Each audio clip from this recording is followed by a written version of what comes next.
করবেন, প্রথমে বললেন 21 দিন পরে আর একটা পাওয়া যাবে, তারপরে রাতারাতি পাল্টে গেল, সেটা হয়ে গেল 25 দিন। অর্থাৎ একটা জরুরি অবস্থা, 25 দিনের গ্যাস, মাঝে যদি গ্যাস লাগে তাহলে কি হবে? ওই গ্যাসের বেলুন যা ফুলিয়েছিলেন রান্নাঘরের জন্য উজ্জ্বলা, সেটা হলেই হবে? তা আমরা তারই বিরুদ্ধে তো বলতে চাই। এবং শুধু বাংলায় এক লাফে বেড়ে গেছে চাহিদা, 2 লক্ষ থেকে 6 লক্ষের চাহিদা বেড়ে গেছে। কেন? কারণ এই ধরনের সংকট তৈরি হয়েছে, কেন্দ্রের সরকারের কোনো পূর্ব পরিকল্পনা নেই, পরিকল্পনার অভাব, মজুত করা হয়নি, তার জন্য মানুষ আতঙ্কিত হয়ে পড়েছেন। কি খাবেন? জ্বালানি কোথা থেকে পাবেন? তারপরে দেখেছেন তো, শুধুমাত্র লাইনে দাঁড়ানো নয়, 60 টাকা বেড়ে গেছে রান্নার গ্যাসের দাম। গৃহস্থের ঘরে আগুন লাগাবার জন্য 60 টাকা বেড়ে গেল রাতারাতি। 5, 10, 2, 4 নয়, 60 টাকা। অর্থাৎ গ্যাসের দাম এখন 1000 টাকা। তো ভাবুন এই জায়গায় দাঁড়িয়ে কেন্দ্রীয় সরকারের তাদের পরিকল্পনা কি। বলছে ইন্ডাকশন কিনতে হবে। তো ইন্ডাকশনে রান্না করা যায়? বাড়ির লোকের যদি 10টা লোক থাকে, তার রান্না হবে? চা হবে?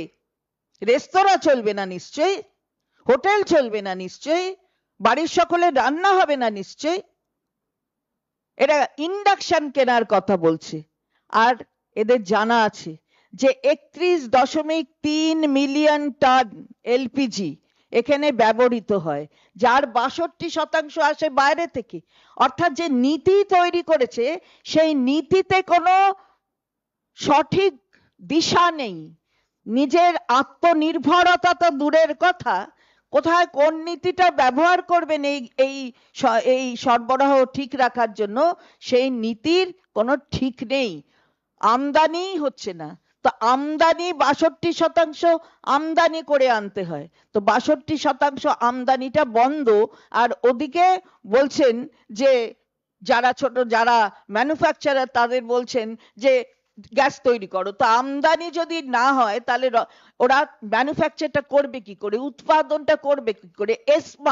এসমা চালু হয়েছে। এসমা কি? Essential service maintenance act. তাহলে কি করে মেনটেন করবে? যদি সরবরাহটাই না হয়, তাহলে উৎপাদনটা হবে কি করে? এগুলো বুঝতে পারা যায়নি বুঝি? একটা সরকার চালাচ্ছেন, 12 বছর চালাচ্ছেন কেন্দ্রের সরকার, তারপরে মানুষকে এই জায়গায় পাঠিয়েছেন, এটা প্রথম নয়। দেখেছেন তো নোটবন্দি, পরিকল্পনাহীনতার প্রকাশ, লাইনে দাঁড়িয়ে কতজন মারা গেছেন। দেখেছেন তো করোনার সময় ট্রেন লাইনের ওপর মারা গেছেন, দৌড় করাচ্ছেন, এদিকে ওদিকে দৌড় করাচ্ছেন লকডাউনের জন্য।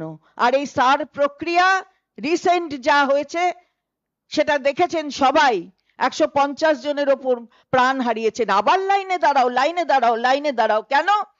গ্যাসের জন্য লাইনে দাঁড়াতে হচ্ছে। 60 টাকা নেবেন বেশি করে, আবার লাইনেও দাঁড়াতে হবে, 25 দিনের আগে পাওয়া যাবে না। বাহ বাহ বাহ। তো এই কারণগুলোর জন্য আমরা বলতে চাই যে এই সমস্ত কথাগুলো মানুষের কাছে বলেননি, পরিকল্পনা বিহীনভাবে কাজ করেছেন। এবং এই যে ব্যাপারগুলো ঘটাচ্ছেন, অর্থাৎ সরকার চালাচ্ছেন কিন্তু পরিকল্পনা নেই। আপনি একটা কমিটি গঠন করেছেন, যেখানে মাননীয় মুখ্যমন্ত্রী ইতিমধ্যেই সকলের সাথে সভা করেছেন, তাদের নির্দেশ দিয়েছেন। আপনি কি করেছেন? একটা কমিটি গঠন করেছেন। কবে দেখবেন? কবে হবে সেই কমিটির কথা মতো আপনার কাজ? ততদিনে তো মানুষ গ্যাস পাবে না, খেতে পাবে না, মানুষকে মৃত্যুর দিকে ঠেলে দিচ্ছেন। আমরা এর তীব্র প্রতিবাদ করি। আপনাকে বলতে হবে, বিকশিত ভারত, এটা বিকশিত ভারত, এটা বিকশিত ভারতের এটা নমুনা। আমরা এর বিরুদ্ধে সোচ্চার হচ্ছি।